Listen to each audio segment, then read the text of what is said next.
Shalom, selamat pagi Bapak Ibu Jemaat sekalian saya kasihi dalam Kristus.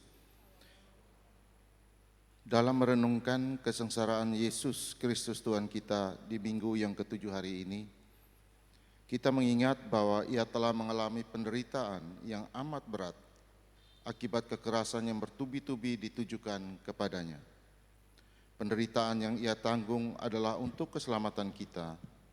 Maka dalam tema penderitaan Yesus memutus mata rantai kekerasan, kita akan beribadah kepada Tuhan.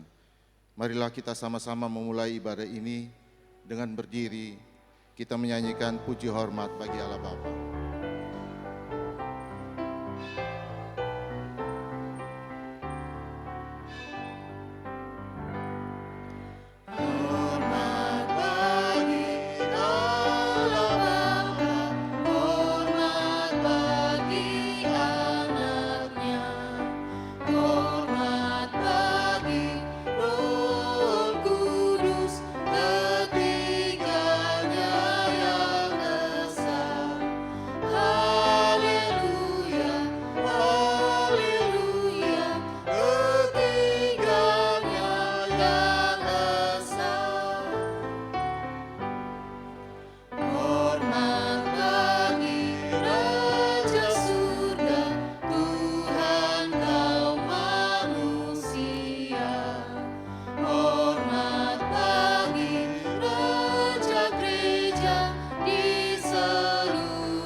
Saudara-saudara, mari kita mulai ibadah ini dalam percaya bahwa pertolongan kita ialah di dalam nama Tuhan yang menciptakan langit dan bumi, yang memelihara kesetiaannya sampai selama-lamanya, dan yang tidak pernah meninggalkan perbuatan tangannya. Tuhan menyertai saudara sekalian. Mari silakan duduk. Bapak Ibu saudara-saudara, shalom. Selamat pagi buat kita semua. Berharap saudara-saudara dalam keadaan yang sangat baik dan diberkati selalu. Kita ada di Minggu Sengsara yang ke-7 hari ini dalam semangat tema penderitaan Yesus memutus rantai kekerasan. Dan karena itu nats yang membimbing kita hari ini saya pilih dari surat Yakobus pasal 4. Yakobus pasal 4 ayat 1 sampai ayat yang kedua. Yakobus 4 ayat 1 sampai ayat yang kedua. Dari manakah datangnya sengketa dan pertengkaran di antara kamu? Bukankah datangnya dari hawa nafsumu yang saling berjuang di dalam tubuhmu? Kamu mengingini sesuatu tetapi kamu tidak memperolehnya, lalu kamu membunuh. Kamu iri hati tetapi kamu tidak mencapai tujuanmu, lalu kamu bertengkar dan kamu berkelahi. Kamu tidak memperoleh apa-apa karena kamu tidak berdoa. Demikian nas pembimbing.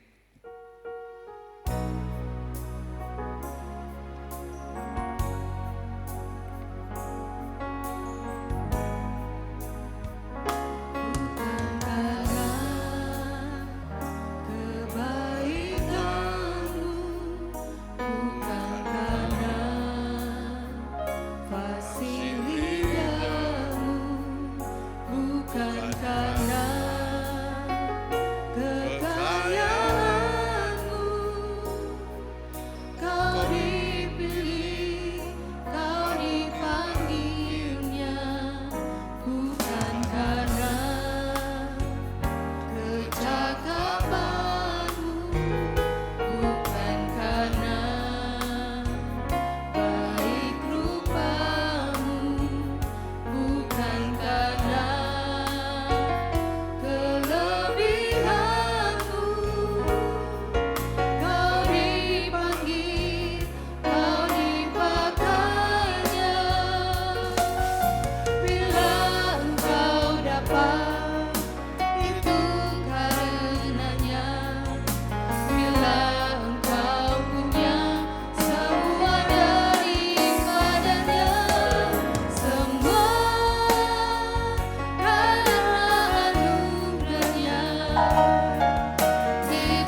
Saudara-saudara, mari kita merendahkan diri di hadapan Tuhan.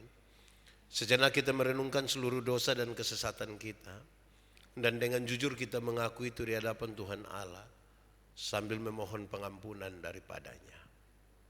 Mari kita ambil saat teduh untuk pengakuan dosa kita. Dan permohonan ampun atas segala kesalahan kita.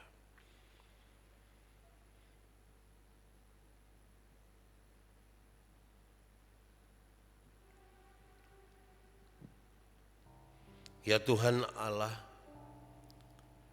di hadapan hadirat-Mu pada pagi hari ini, dalam persekutuan umat percaya di tempat ini, dalam masa raya di mana kami merenungkan akan penderitaan Kristus yang sangat-sangat sempurna bagi kami. Berbagai-bagai hal Engkau alami karena kami, karena dosa kami. Kami mohon kepadamu Tuhan, kasihani kami dan ampunilah segala dosa kami.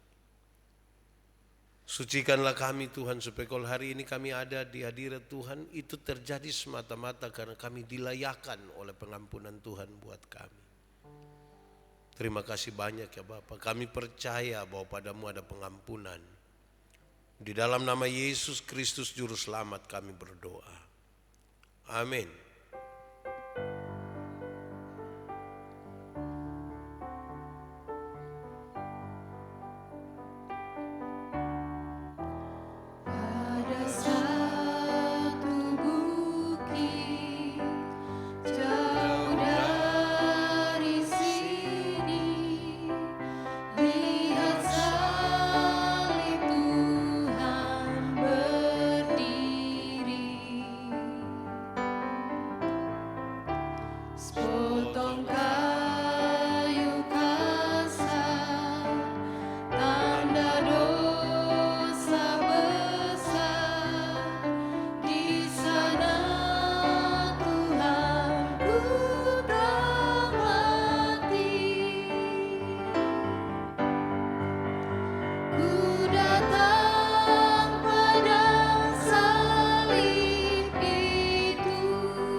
Saudara-saudara, sebagai salah seorang hamba Tuhan Yesus, saya menyampaikan berita pengampunan dosa kepada setiap orang yang telah mengaku dosanya dengan tulus dan ikhlas di hadapan Allah.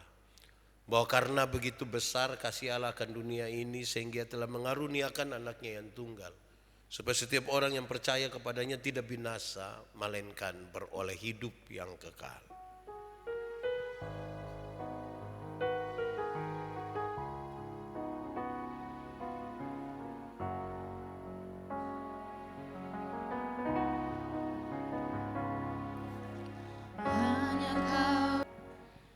Mazmur 95 menjadi mazmur kita untuk Tuhan dan kita akan menyanyikannya. Saya jemput kita semua berdiri.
Mari silakan duduk.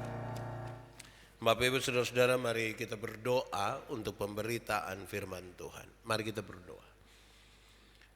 Ya Tuhan Allah kami mohon kepadamu, kuatkanlah dan teguhkanlah iman kami, supaya waktu ini ketika kami mau belajar sesuatu dari firman Tuhan, sungguh-sungguh ini menjadi waktu terbaik buat kami.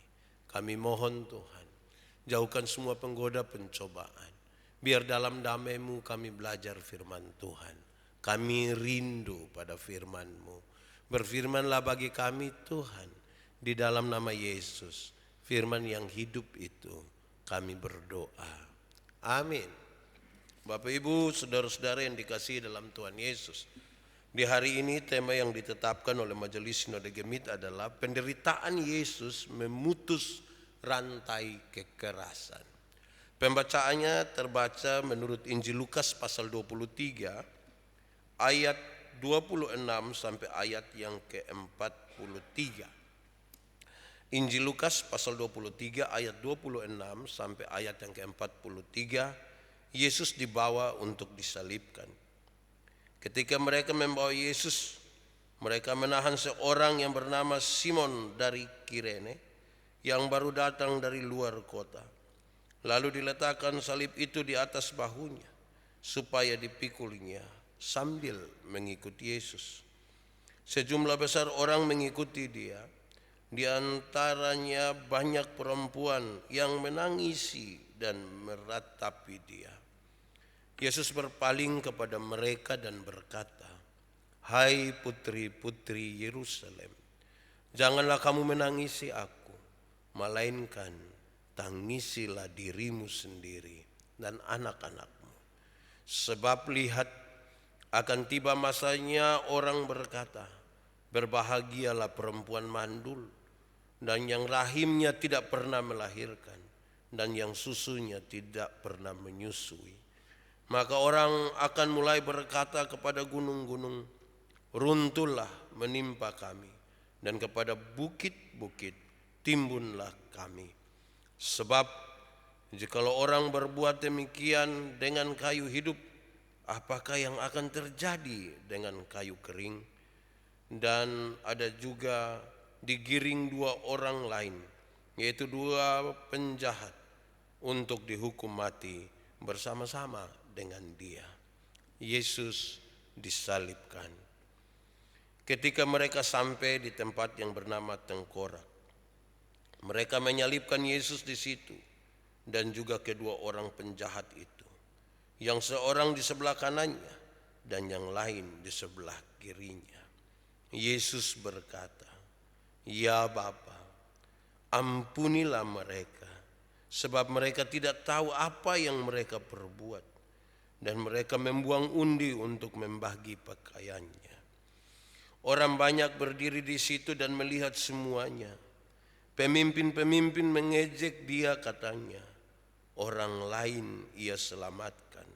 Biarlah sekarang ia menyelamatkan dirinya sendiri, jika ia adalah Mesias, orang yang dipilih Allah."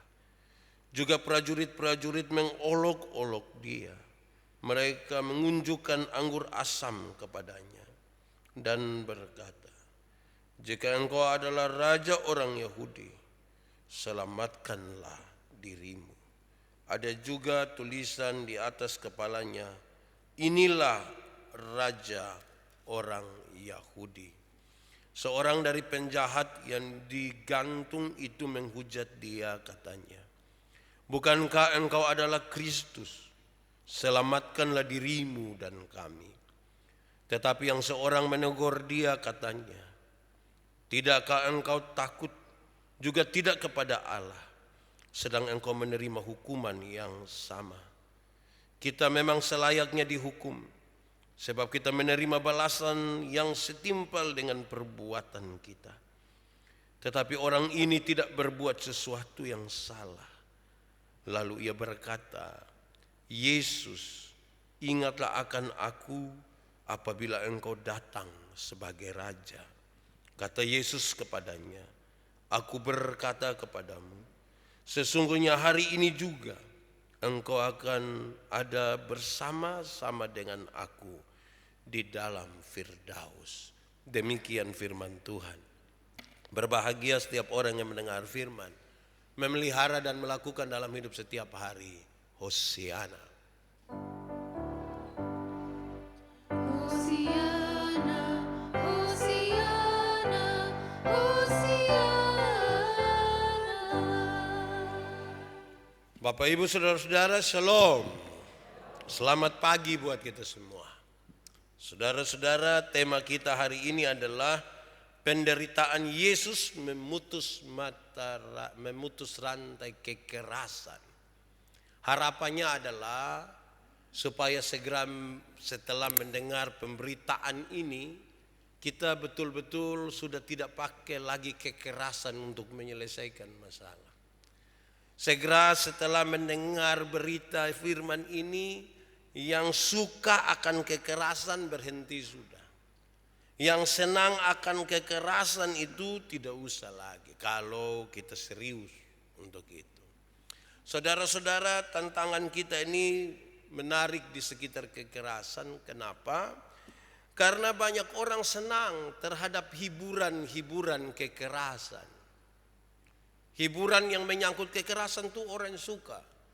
Orang kalau nonton itu film-film laga itu biar dia nonton ulang-ulang, dia suka sekali. Tayangannya apa? Kekerasan. Tapi kita suka. Peran-peran antagonis di film-film itu kita suka nonton. Kita sudah tahu dia akhir seperti apa. Tapi kita akan nonton sambil marah-marah. Sudah marah-marah lagi, anak-anak dong kas pindah channel TV ini yang kita bikin kekerasan baru lagi di rumah. Jadi saudara-saudara, banyak orang terhibur dengan kekerasan. Kalau itu terjadi, jangankan pada orang tua, anak-anak muda dibesarkan dalam hiburan-hiburan kekerasan. Yang mereka main di game orang itu, kan itu untuk mengalahkan orang dengan kekerasan. Stage-nya makin tinggi, orang makin berusaha untuk bikin kekerasan. Akhirnya kakak adik berkelahi, kakak adik bertengkar, dan saya sebut ini sebagai tantangan kita. Kekerasan sudah menjadi biasa. Kalau dia terbiasa dan beberapa orang terhibur dengan ini kekerasan, dia menjadi budaya. Kalau dia menjadi budaya, maka kemudian dia akan menjadi karakter. Saudara lihat kalau pemeran-pemeran drama atau ada fragmen di sekitar pasca Natal. Yang orang sulit latihan itu yang peran-peran baik. Yang peran baik itu orang sulit latihan, berulang-ulang. Tapi coba kalau peran yang kekerasan punya, itu tanpa latihan, menjiwai betul-betul. Kalau dia maju, dia mabok, sengaja banting, bikin rusak, itu sepertinya dia kayak hidup di dalam situ. Sekali lagi saudara, ini menjadi tantangan kita. Kita dekat dengan kekerasan. Apalagi kita orang NTT ini. Kan semua batu kayu, semua yang keras-keras itu yang kita makan. Sayur paku, ikan kepala batu, ubi kayu. Itu keras-keras semua.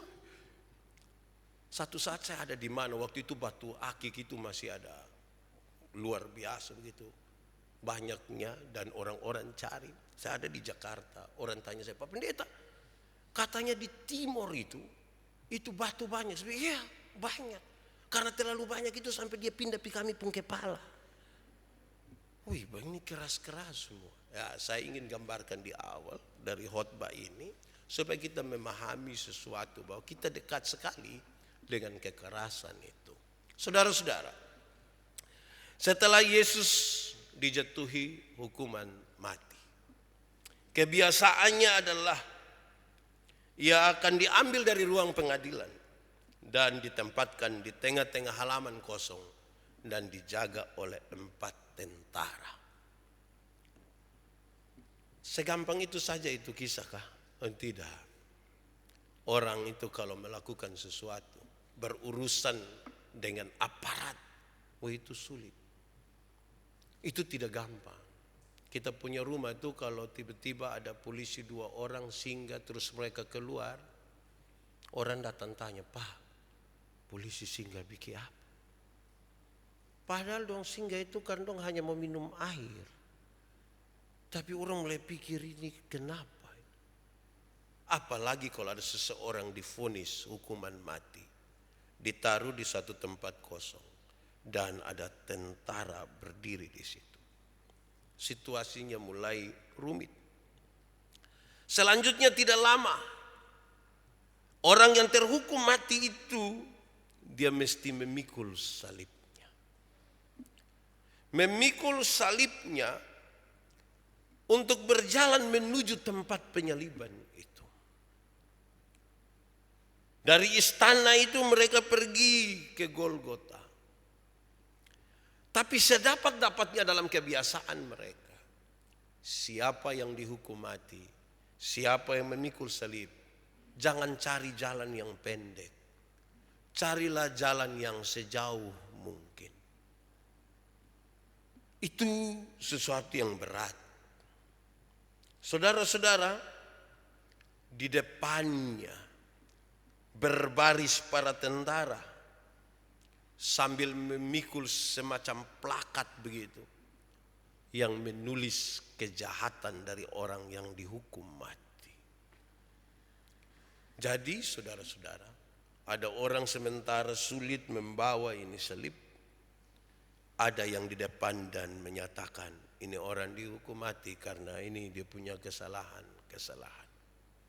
Walaupun dalam prosesnya sebenarnya tidak ditemukan sama sekali kesalahan Yesus. Dia menjadi korban, dalam proses itu dia menjadi korban fitnah. Tapi luar biasa saudara. Selanjutnya Tuhan Yesus memikul salib ini tidak gampang. Semalam dia tidak tidur. Setelah perjamuan malam itu, dia pergi di Getsemani. Dia ditangkap di sana. Ada pengkhianatan seorang sahabatnya. Dan mulai malam itu dia tidak tidur. Dia tidak tidur sampai dia pikul salib. Saudara bisa bayangkan. Kalau kita ini jalan dalam keadaan tidak tidur semalam, lantas pikul lagi beban yang berat itu disaksikan oleh banyak orang. Saya kira itu berat itu. Setelah dia dicambuk, setelah dia diolok-olok, setelah dia dipukul dan lain sebagainya. Dia kehabisan tenaganya. Saudara-saudara, lalu berjumpalah dengan Simon, orang Kirene itu. Dia disuruh untuk pikul salib Yesus. Kenapa begitu? Iya, Palestina adalah satu negeri yang diduduki oleh kerajaan Romawi. Karena itu saudara-saudara, siapapun, karena ini negara jajahan, siapapun bisa dipaksa untuk melakukan sesuatu bagi kepentingan Romawi. Kok itu negara jajahan? Jangankan Simon orang keren. Waktu itu Yandi ada juga mungkin dong bisa tunjuk saya. Saya tidak bisa melawan. Karena ini oleh penjajah. Saudara-saudara, tanda pemaksaan untuk memikul itu menarik. Kenapa? Mereka hanya pakai itu ujung tombak yang tajam itu. Dorang pukul sedikit di kita pun bahu.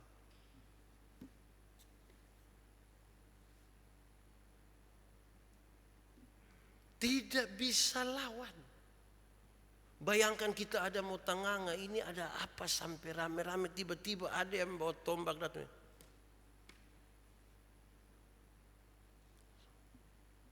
Ikut saja. Saya mau dramatisir ini saudara. Ketika Tuhan Yesus mulai jatuh, karena beratnya itu salib,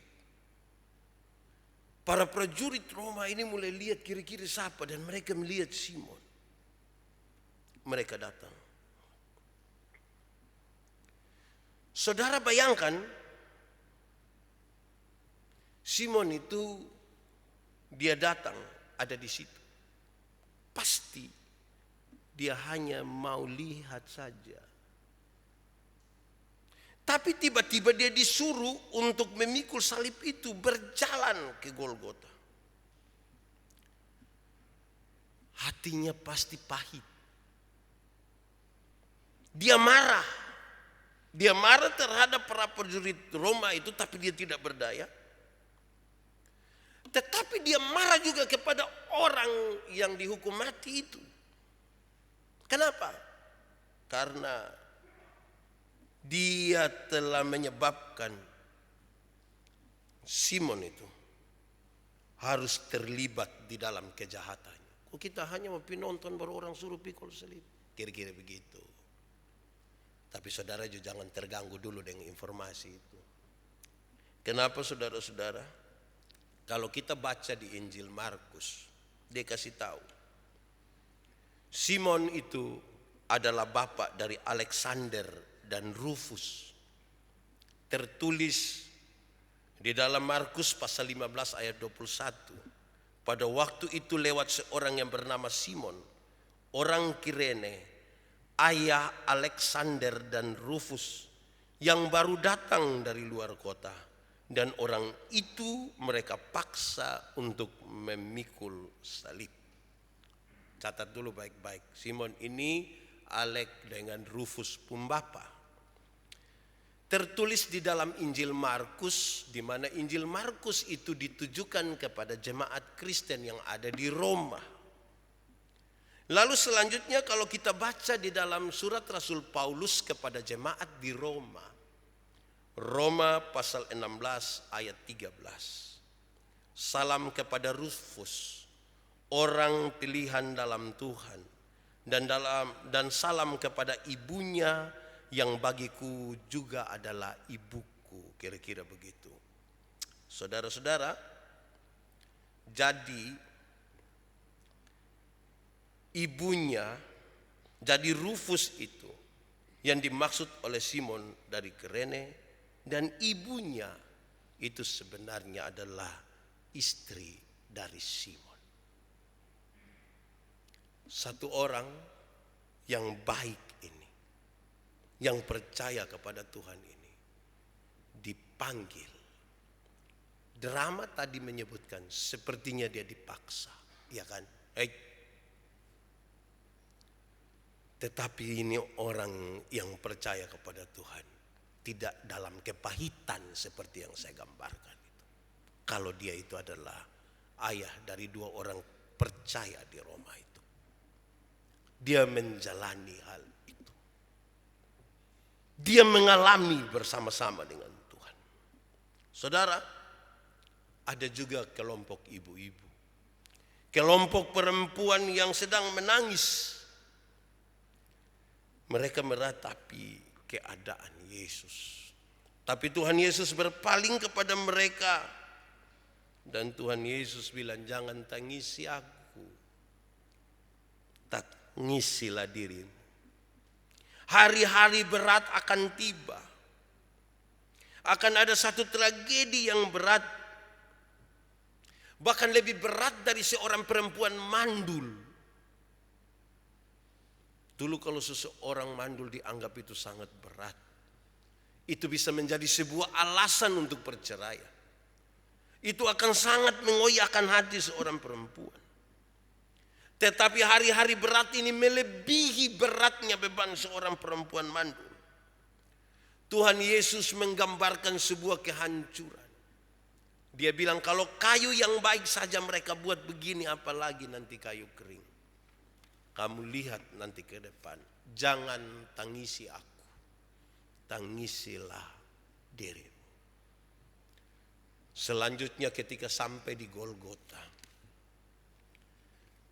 Salib yang dibawa itu ditaruh rata dengan tanah. Lantas kemudian orang yang disalibkan itu mulai dipakukan tangan dan kakinya.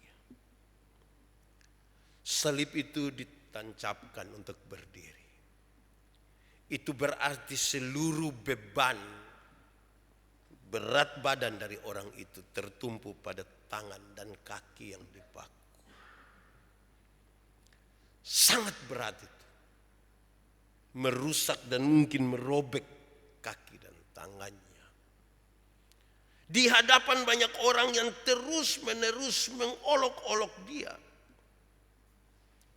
Saudara, lantas kita membaca dalam teks tadi orang-orang yang berbicara. Saya mulai dari yang belakang. Para prajurit berbicara.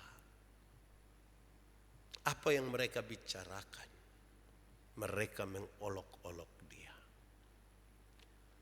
Para pemimpin-pemimpin agama juga berbicara.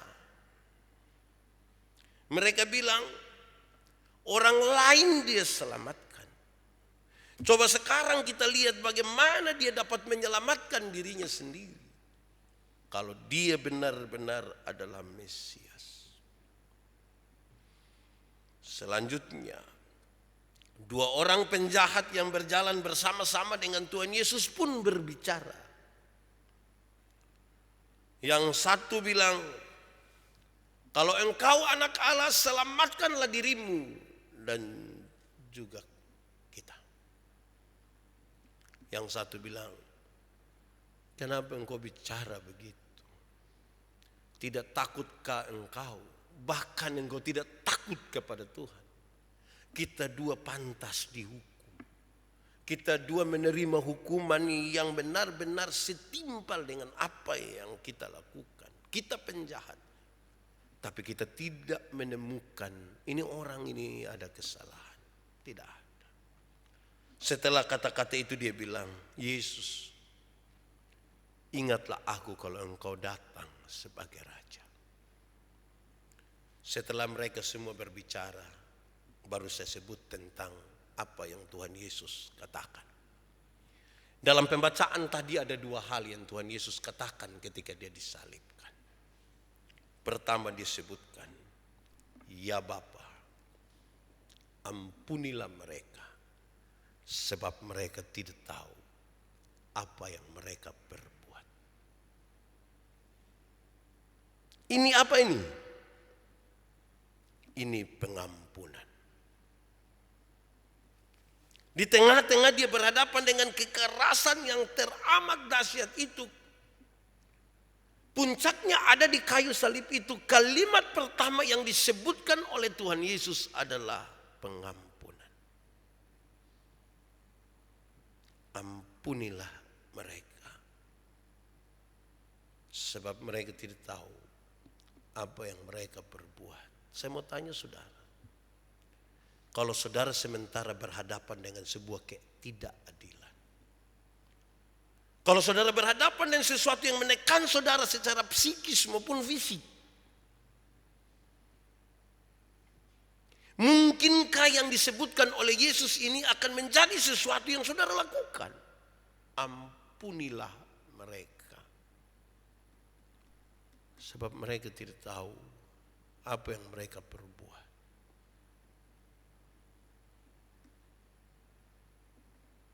Kalimat yang kedua menjawab pernyataan dari seorang penjahat itu. Yesus, ingat aku kalau engkau datang sebagai raja. Yesus bilang, hari ini juga aku bersama-sama dengan kamu di dalam Firdaus. Hari ini. Apa yang Yesus sebutkan ini? Apa yang Yesus katakan ini? Setelah dia berbicara tentang pengampunan, berhadapan dengan situasi kekerasan yang berat itu, Yesus mengatakan berita keselamatan. Setelah pengampunan itu ada keselamatan. Hari ini juga aku bersama-sama dengan kamu dalam Firdaus. Sebuah berita keselamatan. Terlalu luar biasa saudara, karena Yesus bicara tentang Firdaus, taman yang diimpi-impikan. Hari ini juga aku membawa kamu kembali masuk ke dalam inti kehidupan. Ketika manusia pertama kali diusir dari taman itu oleh karena kejahatan dosanya, Yesus bilang, hari ini aku membawa kamu masuk kembali ke dalam kehidupan. Dua kalimat, satu tentang pengampunan, satu tentang keselamatan. Kira-kira kronologi kisah itu begitu. Mari kita memberi jawab terhadap tema kita hari ini. Sekali lagi saudara, tema kita adalah penderitaan Yesus memutus mata rantai kekerasan. Tadi harapannya jelas. Harapannya adalah setelah mendengar berita ini, kita hidup tanpa kekerasan, penuh cinta kasih, dan seterusnya. Saya mencatat 1-2 hal untuk kita pulang kita bawa, kita renungkan, kita pakai dalam hidup. Pertama, maut telah ditanggung oleh Tuhan Yesus. Upah dosa ialah maut. Dalam seluruh bentuk penderitaan sampai mengalami maut itu, Tuhan Yesus sudah tanggung. Tuhan Yesus sudah tanggung. Karena itu tidak usah lagi berusaha untuk buat sesuatu yang membawa kematian bagi orang lain. Tidak boleh ada kekerasan.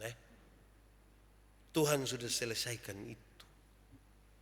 Terlalu berat dia menanggung penderitaan umat manusia. Terlalu berat. Dia sudah tanggung itu. Jangan lagi bikin sesuatu yang menunjukkan kekerasan, yang membawa kematian, yang membawa maut. Berhenti sudah. Itu dulu. Ini kita bicara yang konseptual, standar ini. Kedua, tidak boleh ada kekerasan lawan kekerasan lagi. Tidak boleh. Mungkin saudara sementara mengalami sesuatu yang jahat pada saudara. Jangan lagi melawan kekerasan dengan kekerasan. Harapan dari banyak orang, secara emosional mereka bicara dengan saya, Pak Pendeta, kalau Tuhan Yesus penuh kuasa, kenapa waktu itu dia tidak langsung kasih tunjuk? Katakanlah ketika mereka ingin tombak dia langsung pakai kuasa. Kan semua orang langsung percaya. Yang dipertontonkan Tuhan Yesus dalam kisah ini adalah dia tidak pernah menanggapi kekerasan dengan kekerasan. Dia tidak menanggapi yang jahat itu dengan yang jahat. Kalau begitu saudara-saudara, kasih mesti penuh di situ. Hari ini konteks kita adalah anak-anak tuh berkelahi kakak adik. Kalau anak-anak berkelahi kakak adik mungkin kita masih pikir ya namanya juga anak-anak. 7 menit kemudian mereka berdamai itu. Tapi sekarang orang-orang tua juga berkelahi kakak adik. Anak-anak bertengkar 7 menit kemudian damai. Orang tua bertengkar 7 turunan dan tidak saling mengenal. Dia berharap kehancuran dari saudaranya. Ketiga, hukuman boleh ada. Jangan bilang kalau kekerasan tidak boleh ada berarti tidak boleh ada hukuman. Hukuman tetap ada. Jangan pikir karena bilang tadi itu toh. Jadi ingat tidak boleh. Tidak, hukuman tetap ada. Sesuai dengan aturan. Tetapi aturan itu sudah dipakai sebagai tongkat yang menolong. Jangan lagi sebagai cambuk yang memukul. Tongkat yang menolong, bukan cambuk yang memukul. Jadi pasti ada salah. Potong hidup sama-sama nih, ada yang melakukan kesalahan, ada yang langgar aturan. Ini semua kita pakai untuk menolong dia. Dia melanggar berarti dia sementara jatuh, kasih dia tongkat untuk dia berdiri, bukan lagi untuk memukul. Saudara-saudara, karena itu di bagian terakhir ini secara lebih praktis saya ingin sampaikan begini. Kekerasan itu ada 2. Supaya kita lihat kalau kita ada pakai yang mana, tidak usah lain. Pertama, kekerasan fisik. Perkelahian misalnya. Tidak boleh ada. Tidak boleh ada perkelahian. Tidak boleh sedikit-sedikit kesenai ini barang kok. Ingat, sutua. Mau berpukul dia siapa? Oto lewat kena angin saja jatuh.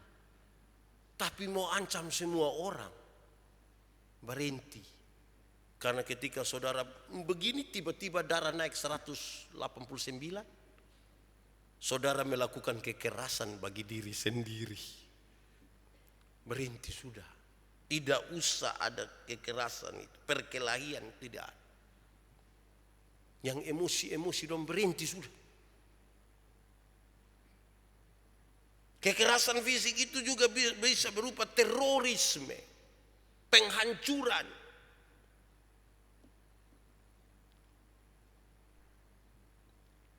Berhenti. Kalau di otak kita lagi berpikir untuk menghancurkan, teror dan lain sebagainya, berhenti. Pembunuhan.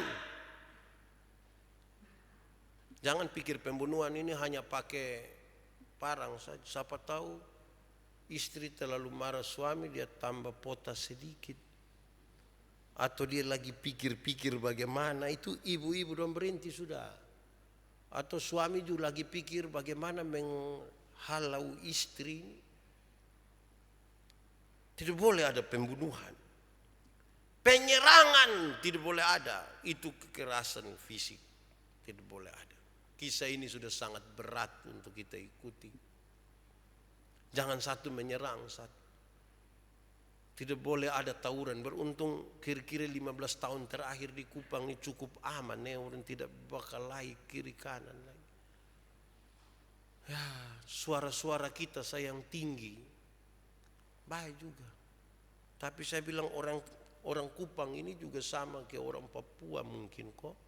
Suara semakin tinggi dia semakin baik sebenarnya. Kalau orang lewat, kawan, gimana? Oke, shalom, mantap, sampai jumpa. Ah, itu dia ada baik itu. Tapi kalau dia miring-miring berdatang, dia omong pelan-pelan bilang, mau gimana? Oh, itu dia agak berat itu. Itu kekerasan fisik dulu. Saya kira orang-orang gereja kalau mau hitung jarang yang melakukan kekerasan fisik. Paling-paling kalau dong marah dong pukul dong anak. Dong marah dong lempar itu jendela. Dora marah dong angkat piring lempar. Cincin dong lempar buang baru sadar, aduh. Nikah. Itu. Tapi yang kedua ini yang mungkin seringkali kita lakukan. Kekerasan non fisik. Kekerasan non fisik ini satu, memaki. Di sini ada yang tukang memaki. Itu dia melakukan kekerasan non fisik.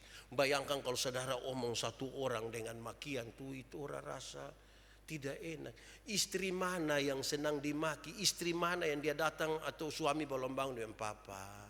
Iya, bangun kok maki saya dulu. Ini hari saya belum kena maki ini. Bisa begitu kok.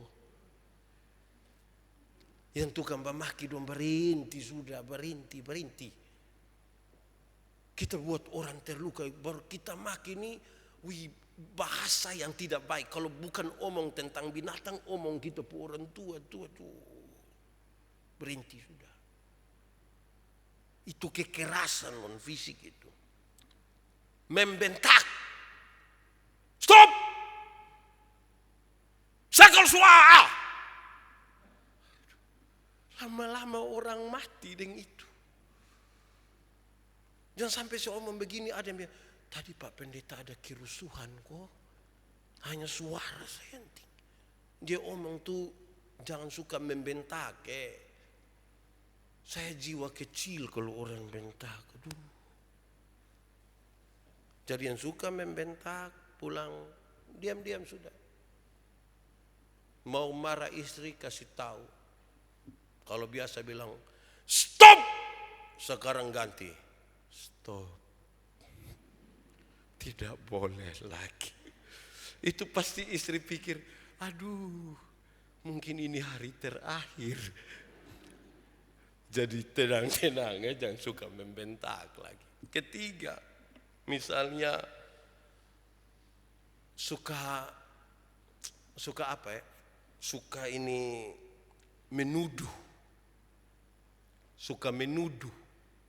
Itu kekerasan itu. Kekerasan non fisik itu yang suka tuduh-tuduh orang. Tidak lihat juga dia omong ke lihat-lihat. Kalau dia bilang, tahu sendiri ante.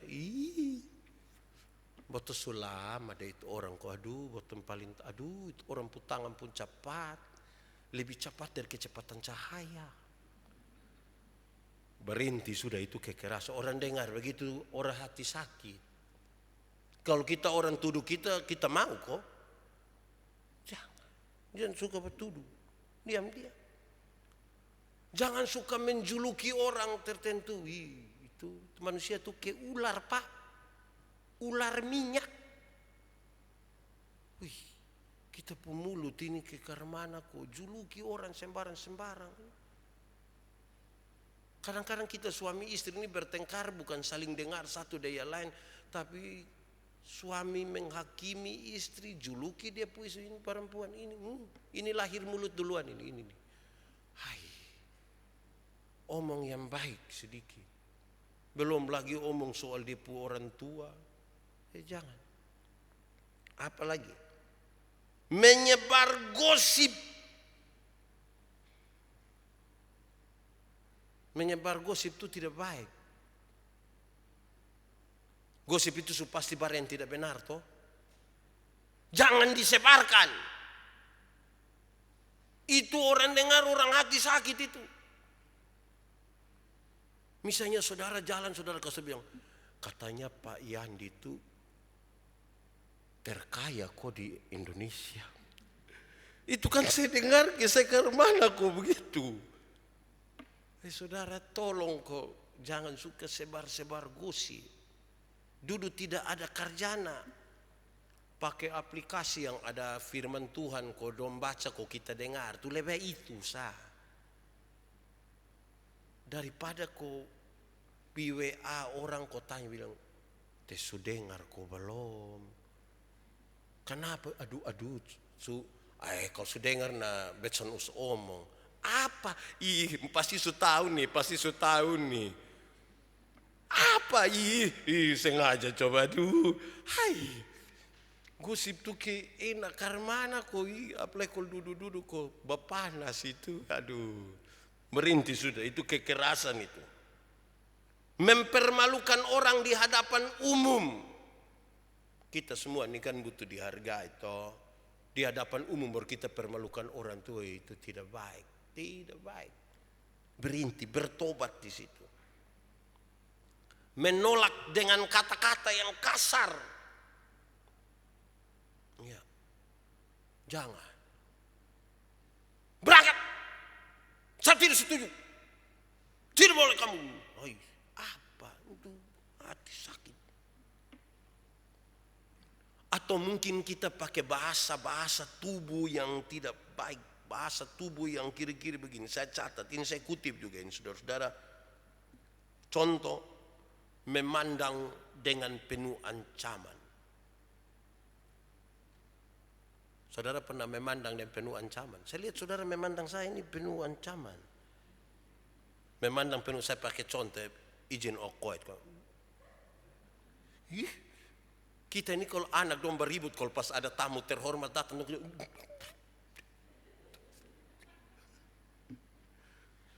stop. Kita tidak melakukan kekerasan itu sebenarnya baik bagi kita. Saya tadi malam renungkan ini, saya pikir, kalau memang betul kita ikut ini, itu baik bagi kita. Mungkin kita pun darah stabil. Mungkin yang kasih hanya seisa. Tapi itu tidak dengan ini. Jadi memandang dengan cara penuh ancaman, jangan. Atau memandang dengan sinis. Coba saudara pandang saya dengan sinis, coba.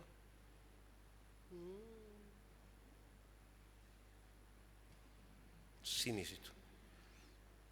Itu kekerasan psikis. Baru begitu.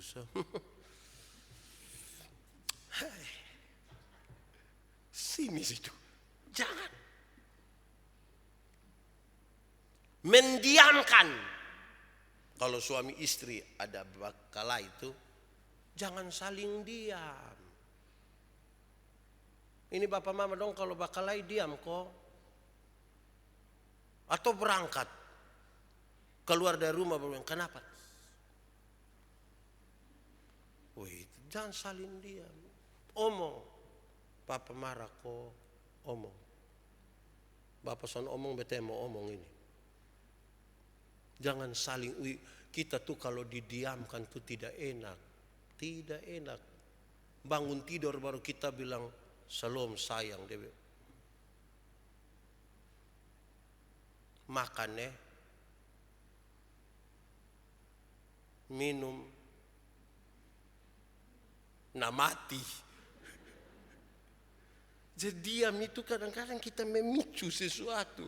Memang diam, tak selamanya diam itu emas. Kadang-kadang dia seng juga. Jangan mendiamkan. Apalagi memandang dengan merendahkan. Itu kekerasan psikis. Memandang rendah orang, memandang.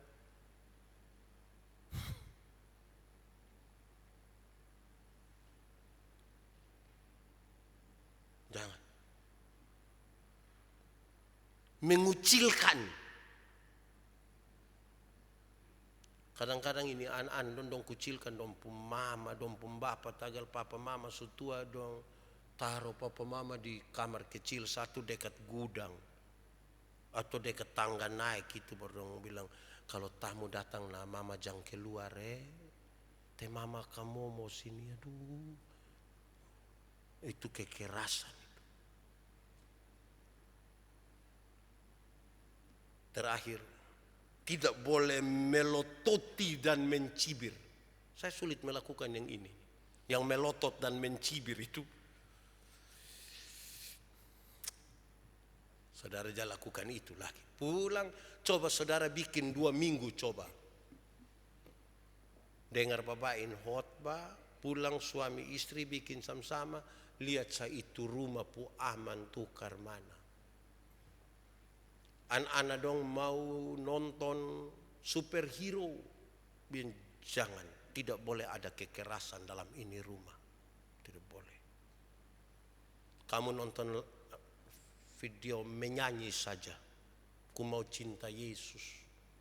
Baca kitab suci, doa tiap hari kalau mau tumbuh. Di sini tidak boleh ada bakal lain. Mau kerja, kau mau pukul bangunan, kasih jatuh itu tembok, jangan pukul. Pi omong babai saya itu tembok jatuh. Kekerasan justru boleh. Itu rumah jadi teduh betul-betul. Nah itu penting. Saudara lihat kalau ini saudara dengar khotbah teduh-teduh tenang-tenang tanpa kekerasan begini kan enak tuh. Hidup justru senang. Tuhan memberkati kita. Amin. Mari kita berdoa. Ya Tuhan Allah, kami bersyukur, kami belajar sesuatu dari firman Tuhan. Tolong supaya kami betul-betul tidak merindukan kekerasan, tidak memakai kekerasan, dan tidak senang kepada kekerasan. Tolong supaya firman-Mu akan menjadi kekuatan dan pelita bagi kami. Biarlah Engkau patrikan firman ini dalam hidup kami. Di dalam nama Yesus kami berdoa. Amin. Bapak Ibu Saudara-saudara, untuk pengakuan iman sejemput jemaat Tuhan berdiri. Mari bersama-sama semua orang percaya pada segala tempat, segala waktu kita mengikrarkan pengakuan iman kita menurut pengakuan iman rasuli dengan masing-masing kita berkata demikian. Aku percaya kepada Allah, Bapa yang Maha Kuasa, Khalik langit dan bumi, dan kepada Yesus Kristus, anaknya yang tunggal Tuhan kita, yang dikandung daripada Roh Kudus, lahir dari anak darah Maria, yang menderita di bawah pemerintahan Pontius Pilatus, disalibkan, mati dan dikuburkan, turun ke dalam kerajaan maut. Pada hari yang ketiga, bangkit pula dari antara orang mati. Naik ke sorga, duduk di sebelah kanan Allah, Bapa yang Maha Kuasa. Dan akan datang dari sana untuk menghakimi orang yang hidup dan yang mati. Aku percaya pada Roh Kudus, gereja yang kudus dan am, persekutuan orang kudus, pengampunan dosa, kebangkitan daging, dan hidup yang kekal.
masih tetap dalam keadaan berdiri, kita akan berdoa untuk persembahan kita. Mari kita berdoa. Bapa di surga, kami bersyukur Tuhan, kami diberkati dengan kebenaran firman-Mu Tuhan. Kami juga bersyukur kami diberkati dengan pekerjaan kami Tuhan. Selama sepekan Tuhan, jemaat-Mu memperoleh berkat padamu Tuhan. Lewat persembahan perpuluhan, persembahan syukur, dan persembahan nasar. Apa yang jemaat memberikan Tuhan, biarlah Tuhan berkati persembahan ini untuk dipakai sebagai hormat untuk kemuliaan nama Tuhan. Terima kasih Tuhan juga jemaat yang belum sempat memberi, biarlah Tuhan juga memberkatinya. Terima kasih Tuhan, ini doa kami di dalam nama Yesus Kristus, Tuhan dan Juru Selamat kami yang hidup. Kami sudah berdoa kepada Bapa di surga. Amin. Jemaat dipersilahkan duduk kembali. Disampaikan kepada saudara bahwa persembahan akan saudara berikan setelah akhir ibadah. Waktu keluar di pintu-pintu masuk itu sudah ada kotak-kotak persembahan. Yang mengikuti di rumah dapat mengantar langsung ke gereja atau transfer pada nomor rekening yang tertera. Selamat memberi, Tuhan Yesus memberkati.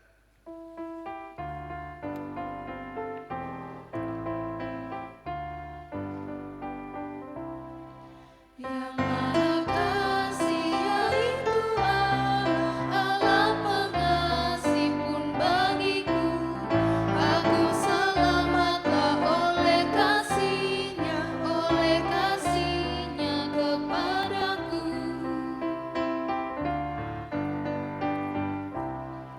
Walau dirantai oleh dosaku, walau dirantai tak terlepas, aku selamatlah oleh kasih-Nya kepadaku.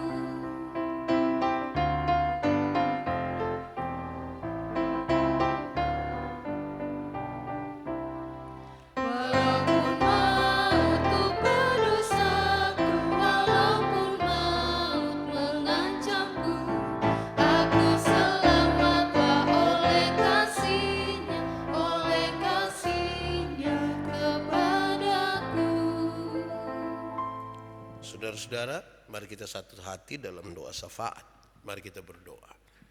Tuhan Yesus yang baik, terima kasih banyak. Kasih-Mu besar bagi kami, membuat kami ada dan membuat kami semakin pasti untuk berjalan bersama Tuhan dalam pergumulan kami. Kami minta Tuhan jangan lepaskan kami sendiri. Kami minta Tuhan pegang tangan kami. Kami minta Tuhan berkati keluarga kami. Kami minta Tuhan memberkati usaha dan kerja kami. Kami minta Tuhan menyertai kami dalam pergumulan-pergumulan kami. Kami minta Tuhan tinggal bersama-sama dengan kami di dalam rumah kami. Dan kami minta supaya kasih Tuhan itu menetap. Dan kami diajarkan tiap-tiap waktu untuk melakukan kasih itu. Terima kasih untuk semua kebaikan. Dan terima kasih untuk penyertaan Tuhan yang sempurna. Bahkan ketika kami ada di dalam berbagai-bagai kelemahan hidup. Kami bersyukur kami hari ini ada dan bergereja di sini. Tuhan memberkati persekutuan jemaat di sini. Semua program pelayanan Tuhan berkati. Semua rencana-rencana Tuhan berkati. Semua orang yang memberi diri untuk pelayanan di sini, kami minta Tuhan memberkati. Kami berdoa supaya kesatuan jemaat di sini terjaga oleh karena kami mau hidup di dalam kasih dan kemurahan Tuhan. Kami juga terus berdoa bagi seluruh jemaat dalam kerja mereka sebagai apapun. Tuhan tolong mereka, karena dari pekerjaan itu Tuhan memelihara hidup kami dan keluarga kami. Kami juga berdoa supaya mereka yang bersekolah dapat bersekolah dengan baik, yang bergumul untuk mendapatkan pekerjaan, pasangan hidup, untuk berjuang melewati penderitaan dan sakit mereka, atau berjuang melewati masa tua. Kami berdoa Tuhan berkati dan berikan kekuatan atas mereka sekalian. Bangsa ini pun kami taruh di dalam tangan-Mu, biar bangsa ini memuliakan Tuhan Allah, para penyelenggara negara, dan semua orang yang memberi diri mereka di bidang apapun untuk melayani masyarakat. Kami mohon Tuhan memberkati mereka. Persoalan besar bangsa ini dan dunia di sekitar pandemi COVID, Tuhan tolong berikan jalan keluar, berikanlah kepada kami kesadaran supaya yang bisa kami lakukan dengan baik, dan selebihnya Tuhan bekerja bagi kami sekalian. Terima kasih banyak ya Bapa.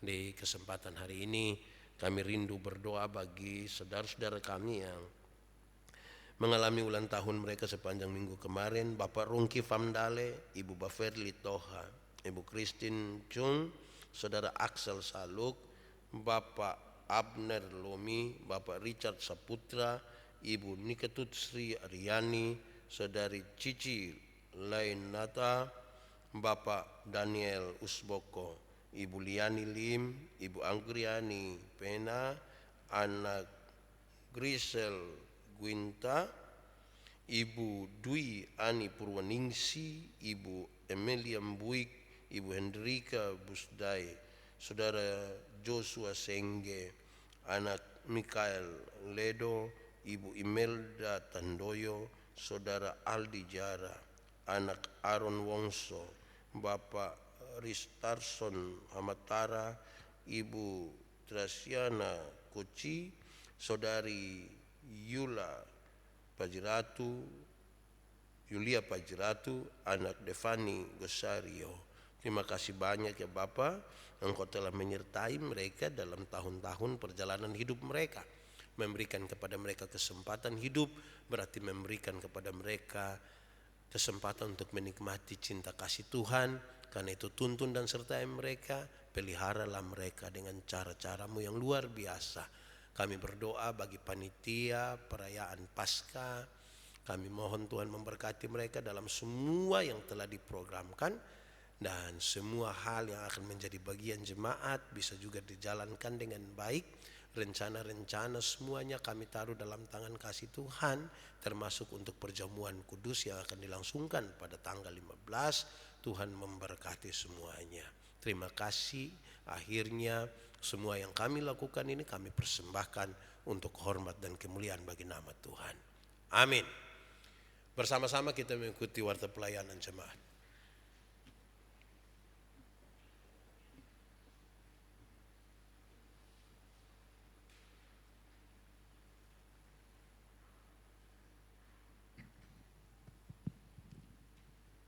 Bapak, Ibu, saudara yang dikasihi oleh Tuhan, Salam. Mewakili segenap majelis dan hamba Tuhan, kami mengucapkan selamat beribadah kepada Bapak, Ibu, jemaat maupun jemaat tamu yang mengambil bagian dalam kebaktian pertama di tempat ini. Tuhan memberkati saudara-saudara sekalian. Kami juga mengucapkan terima kasih pada Bapak Pendeta Yandi yang telah memimpin kebaktian pertama di tempat ini. Kiranya Tuhan memberkati Bapak dalam setiap pelayanannya. Saya akan membaca beberapa pengumuman. Yang pertama, kami mengharapkan kehadiran dari jemaat dan simpatisan untuk hadir dalam ibadah doa malam yang akan dilaksanakan pada hari Kamis tanggal 7 April 2022 jam 7 malam. Ibadah doa malam ini akan dilakukan dalam bentuk malam refleksi. Mohon kehadiran dari jemaat sekalian. Yang kedua, Puskesmas Kupang Kota akan mengadakan vaksin 1, 2, dan 3 atau booster di Gereja Gemit Agape Kupang pada hari Rabu tanggal 13 April 2022 jam 9 pagi sampai selesai. Dengan ini kami mohon kehadiran dari jemaat yang belum mendapatkan vaksin ini. Yang ketiga, pelayanan perjamuan kudus bagi seluruh anggota Sidi Jemaat Gemit Agape Kupang akan dilayani pada hari Jumat tanggal 15 April 2022 jam 5 sore dan jam setengah 7 malam. Yang keempat, ibadah Paskah sekolah minggu akan dilaksanakan pada hari Minggu tanggal 24 April 2022 jam 16 atau jam 4 sore di Gereja Agape Kupang. Mohon dukungan doa dan partisipasinya. Yang kelima, jadwal kebaktian umum dan jadwal kebaktian UPP dapat dilihat dalam warta yang ada. Yang keenam, rangkaian kegiatan bulan Paskah 2022 pada hari ini, Minggu tanggal 10 April jam 10 pagi, akan dilaksanakan donor darah. Pada hari Kamis tanggal 14 April jam 19 atau jam 7 malam refleksi. Pada hari Jumat tanggal 15 April pada jam 6:30 pagi dan jam 9 pagi adalah ibadat Jumat Agung, sedangkan jam 5 sore dan jam 6:30 malam perjamuan kudus. Sedangkan pada hari Minggu tanggal 17 April kebaktian Paskah dilayani 2 kali, yaitu jam 6:30 pagi dan jam 9 pagi. Jadwal ibadah rumah tangga periode pertama 2022 pada hari Senin tanggal 11 April, keluarga yang dilayani adalah di dalam keluarga Bapak Iwan Wijaya, Bapak Franklin Sinlae, Bapak Saudara Axel Saluk, Bapak Soni Tali, Bapak Riki Tali, Bapak Edi Tali, Bapak Robert Mohamed Veto, dan Bapak Andre Sinambela.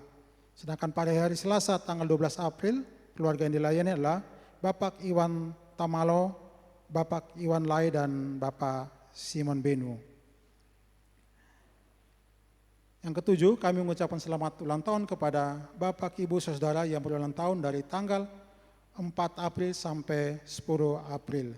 Kiranya Tuhan memberkati saudara-saudara sekalian. Laporan penerimaan keuangan kebaktian umum minggu lalu dapat dilihat dalam warta yang ada. Demikian warta pada pagi hari ini. Atas perhatiannya kami aturkan terima kasih. Shalom. Bapak Ibu Saudara-saudara, sebelum akhiri ibadah ini saya ingatkan kita kembali ada warta jemaat. Saya berharap saudara dapat bawa pulang dan baca sambil ingat beberapa kegiatan berkaitan dengan perayaan Jumat Agung dan Paskah. Saya berharap saudara mengikuti dengan baik. Ingat, hari Jumat itu Jumat Agung. Kita bergereja 6:30 pagi dan jam 9. Sekaligus itu adalah persiapan perjamuan kudus. Marilah, datanglah, ambil bagian bersama dalam persekutuan ini. Sejemput kita semua berdiri, Tuhan tak pernah gagal.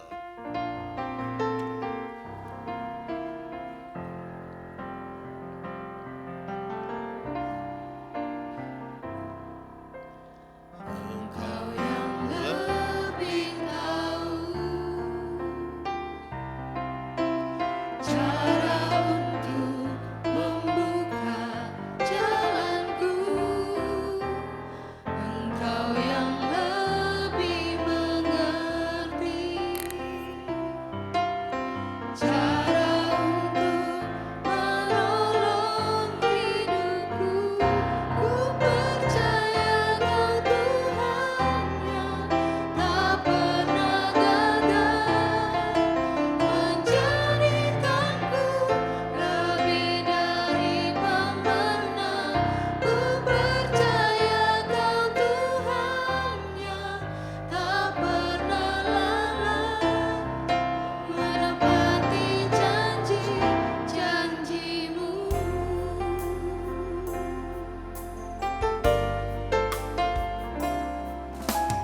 Engkau yang lebih tahu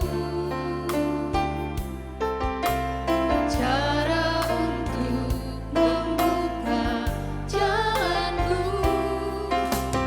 Engkau yang lebih mengerti cara untuk menolong hidupku. Ku percaya Kau Tuhan yang tak pernah gagal, menjadikanku lebih dari pemenang. Ku percaya Kau Tuhan yang tak pernah lalai, menepati janji-janji-Mu. Menepati janji-janji-Mu. Pulanglah saudara-saudara dalam hidup dan tugasmu dengan selamat. Mari arahkan hatimu pada Tuhan. Terimalah berkat Tuhan. Kasih karunia dan damai sejahtera dari Allah Bapa di sorga, di dalam Tuhan Yesus, dan oleh persekutuan Roh Allah yang kudus, tinggal tetap menyertai saudara-saudara mulai saat ini kekal selama-lamanya.